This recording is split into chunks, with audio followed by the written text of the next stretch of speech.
But we start with the news that Chelsea are looking for a new manager after the surprise announcement last night that Mauricio Pochettino has departed by mutual consent. He spent one season in charge of Chelsea, and despite a difficult first half of the campaign, they recovered to finish in 6th place. Well, Chelsea looked to be very much on the up as they ended the season with 5 consecutive victories to secure European football next season. Pochettino also led them to the EFL Cup final, which they lost to Liverpool.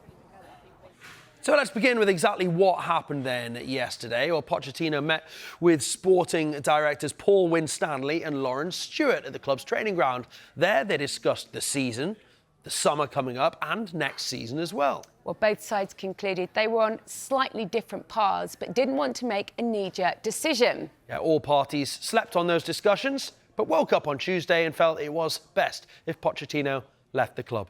He got into the Europa League, but it is not good enough for the Chelsea owners.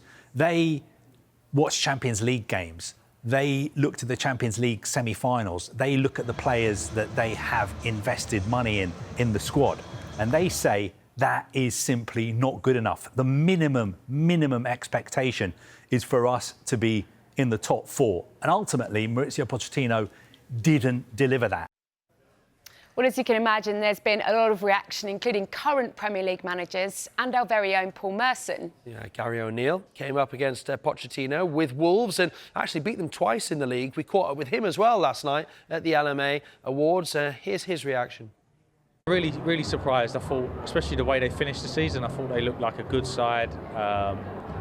Talk about, tough jobs and what I walked into at Wolves, but he walked into an incredibly tough changing room with so many players that have been signed, and to try and keep them all and keep them united, and was obviously going to take time. Seemed like they started to gain some momentum. But yeah, good manager, really good club, special club. Chelsea, obviously one of the biggest in London, and I'm sure they'll find a good replacement, and I expect Chelsea to be very strong next year, and I expect Mauricio to find another good job and show what a great manager he is.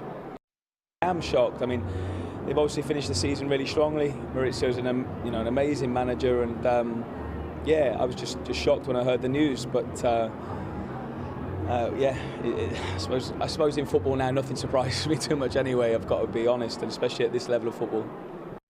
Just hearing the news about Pochettino, cannot believe he's gone. Cannot believe. I mean, whoever's making this decision is how are you going to replace a manager like him? Just got the team going, went on a great run, getting to Europe, got into 7th in the league 6th in the league from where they were, and he's just got this team playing. It's madness. I cannot believe what I'm hearing. Well, the decision took a number of Chelsea players by surprise, it seems, and a number of them have paid tribute to Pochettino, including Nicholas Jackson, who appeared to be frustrated by the decision. He posted an image of Pochettino with 2 face palm emojis at the top of the screen here, suggesting he wasn't happy with his departure.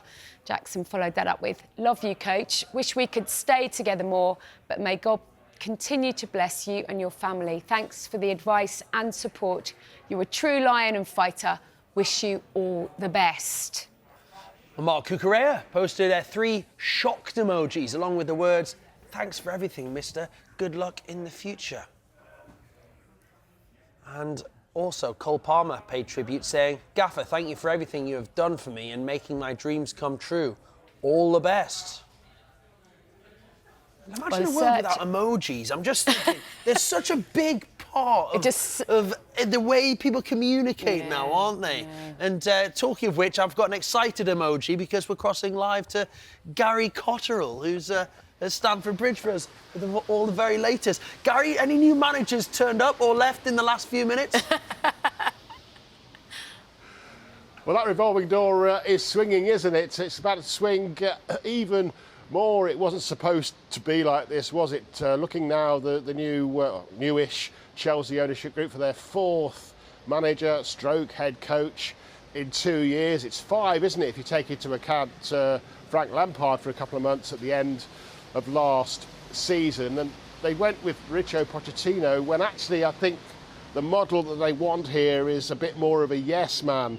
They got Pochettino as opposed to Pochettino. Yes, I said it last time, I'll say it again because I like it. And this time I think they're going to be careful to try and get it right, take their time to get it right, to find a manager who's more willing to be a head coach, who's going to accept the big decisions as far as recruitment is concerned are made elsewhere by the sporting directors, by the ownership group, with consultation, that the big decisions about who stays, who goes are made elsewhere. I think one of the problems from Mauricio Pochettino was Conor Gallagher and Trevoh Chalobah, the homegrown players who the owners want to sell for financial reasons. He wasn't accepting of that, and so that meeting at the training ground with the sporting directors on Monday and the meeting over dinner with Todd Burley on Friday night didn't go his way, and so they decided to split paths. So if you take that into account and you look at the runners and riders as far as the bookmakers are concerned for the new manager here at Stamford Bridge, and I think you can rule some of them out. For example, there'll be no return to the club for prestige managers like Thomas Tuchel or Antonio Conte or Jose Mourinho. And I think Roberto De Zerbi, who's currently out of work having left Brighton, can also be ruled out because he can be volatile. He's got that side to his personality. Fell out in the latter stages with people in the upper echelons at Brighton, and as far as I'm aware, he was on the long list at Tottenham Hotspur last summer to become their new manager, but that part of his personality was the reason why he was ruled out. Perhaps a compromise candidate could be Thomas Frank. Of course, he likes to have a say in what his squad is going to be, but he's much more likely just to give his advice and accept the conclusion of those who make the decisions than perhaps some of the others I've just mentioned. So Thomas Tuchel, one who could, Thomas Frank, sorry, one who could potentially come here. Sebastian Hoeneß at Stuttgart, early 40s, used to working in that model. Stuttgart, of course, did really well in the Bundesliga, finished second. But, of course, Mauricio Pochettino was winning 5 on the bounce at the end of the season. This season, Stuttgart only managed to win 1 of their last 4. So he's admired, we understand, by some people here at Chelsea. So, again, you could consider him as being one of the candidates. And, of course, Kieran McKenna, what a job he's done at Ipswich Town over the last couple of seasons. He's got his first senior coaching role, by the way, at Manchester United under Jose Mourinho. So Jose Mourinho clearly saw something back then in him, and the ownership here, we understand, see something in him as well. And he was at the LMA last night accepting his Manager of the Year award, and spoke to Dharmesh Sheth about those rumours. Look, the club's got such a positive season, such a bright future ahead. We've achieved so much. It's been an incredible 2 years, and when you have those 2 years, there's always speculation and things like that. There's been that every summer, but I know how much everyone's looking forward to the season. I think the club is in a fantastic path, and everyone's just really looking forward to the season ahead. Because Brighton and Chelsea are both after managers. Your name has been strongly linked with both. Would it be difficult to almost turn down an opportunity like that if it was to come along? No, again, these days, when you do well as a manager or as a player, there's always going to be speculation, and I know what we have achieved is not an ordinary thing. So of course there's going to be speculation then, but that's not where my focus is. To be honest, tonight's about what we've achieved last season, what we've achieved over the last couple of seasons. Not just myself, but everyone at the football club, and it's been a wonderful couple of years. So tonight's about celebrating that. I know everyone's looking forward to next season, and I know that the club's going to be in a really, really good place going into that season. I think money is a factor as well. They won't be able to pay big wages to whoever the new head coach is, because they've got to pay off Pochettino and his backroom staff a year's worth of money. We know all about the financial restrictions currently at Chelsea. Clearwater, the consortium who run Chelsea, need to be clear-minded in their next head coach decision. Thank you very much, Gary. Cheers, Gary. Yeah, we can get more reaction as well now from Chelsea, and former defender Scott Minto joins us. Scott, fantastic to see you, mate. Thanks so much for coming on Sky Sports News this morning. What do you make of all this? You must have been surprised to hear of Pochettino's departure. Yeah, good to see you, Pete. Good to see you, Gal. Was I surprised?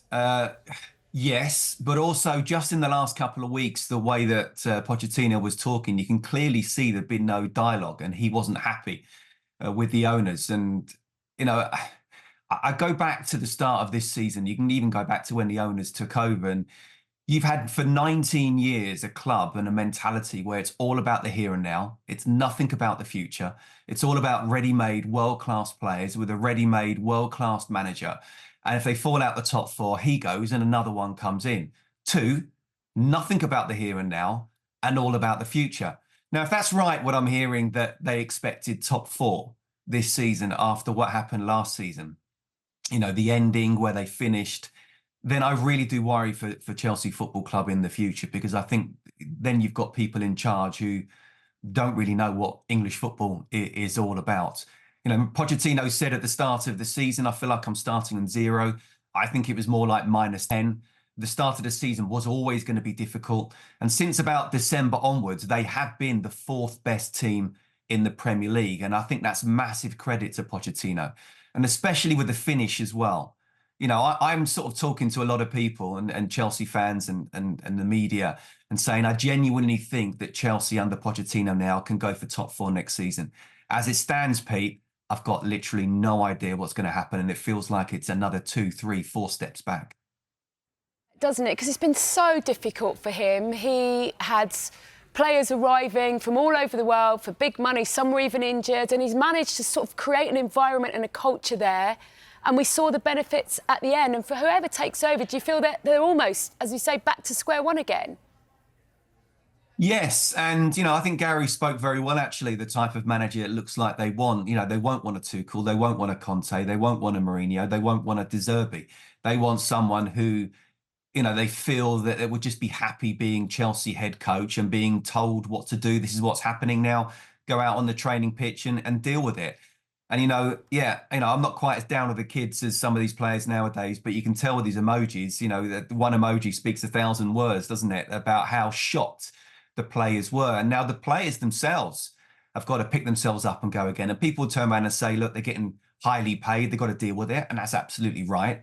But once you've got a certain style and the way that the manager likes to deal with things, and, we talked about how heavy the Chelsea shirt has been in the last couple of seasons for these young potential, not ready-made world-class players, but, and a lot of them foreign as well, still getting used to living in London, let alone actually playing at Stamford Bridge and everything that comes with that. They have got to start again. And then the new coaches, whoever that may be, has got to start again. So, yeah, I really do feel that there's another, as I say, 2, 3, 4 steps back. The names that have been mentioned already, Scott. I mean, Kieran McKenna has done a great job, hasn't he? But he's still fairly new and young, you would think, in managerial terms for a big club like Chelsea. And Thomas Frank, who's done a good job at Brentford. But, I mean, it's tough, isn't it? There's not that many standout candidates. Who would you go for? No, well, as I say, I think the experienced ones, the club's not going to go for. You look at the Enzo Maresca and Kieran McKenna as well, and with them being still in there, and it's all gone really well. They're in the honeymoon period of being in management, and they've done fantastically well, I have to say. It's interesting that Kieran didn't actually say no, I'll be at Ipswich next season. There was a bit of a wry smile at the very end of that interview as well. So he could be a politician, but my advice to them would be, you wouldn't take that right now. It's a brilliant club. It's a wonderful club. It's a fantastic club to manage, but not right now. You need to get a little bit more experience before you really jump into the fire with that one. You look abroad, and Sebastian Hoeneß has been mentioned at Stuttgart, but he's recently signed a new contract, and he's talked already about wanting to, really take them into the Champions League. You got Ruben Amorim at Sporting, who has done very well indeed, and was linked to West Ham and Liverpool. He could be a possibility. There's Paulo Fonseca at Lille. I don't think we're going to be seeing someone that we kind of know all about. I think they're going to have to go abroad and bring someone in who understands that model, that it's almost do as you're told, but this is Chelsea Football Club. And what of Pochettino now, Scott? He leaves with his stock quite high, doesn't he? And we know there are a lot of big clubs looking for a manager like him. He's done himself no harm, really, has he, in what he's done at Chelsea over the last season? Absolutely. And, I was already sort of hearing Manchester United fans saying, we'll take him, we'll have him. And obviously we don't yet know what's going to happen with Erik ten Hag. On that, I think that the owners, or Sir Jim Ratcliffe, should have made his mind up, whatever happens in the FA Cup final. even if they beat Manchester City, you can't rely on one game as to whether you're going to take United in the short and medium term. So we'll find out what's happened there. I personally think Erik ten Hag, as much as I'd like him to stay, I don't think he will. I think he won't be the manager next season. So I think that would be a perfect one for him. But he's absolutely ready to manage another massive club that is a little bit more stable than Chelsea Football Club right now. And as I say, if the new manager coming in, going back to Chelsea, if he's expected to finish top 4, I tell you what, it's going to be like this year on year on year, and the owners need to be very careful. But in terms of Poch, you're right, his stock is high. Brilliant. Thank you very much for your time this morning. Cheers, Scott. Nice to see you. Cheers, guys.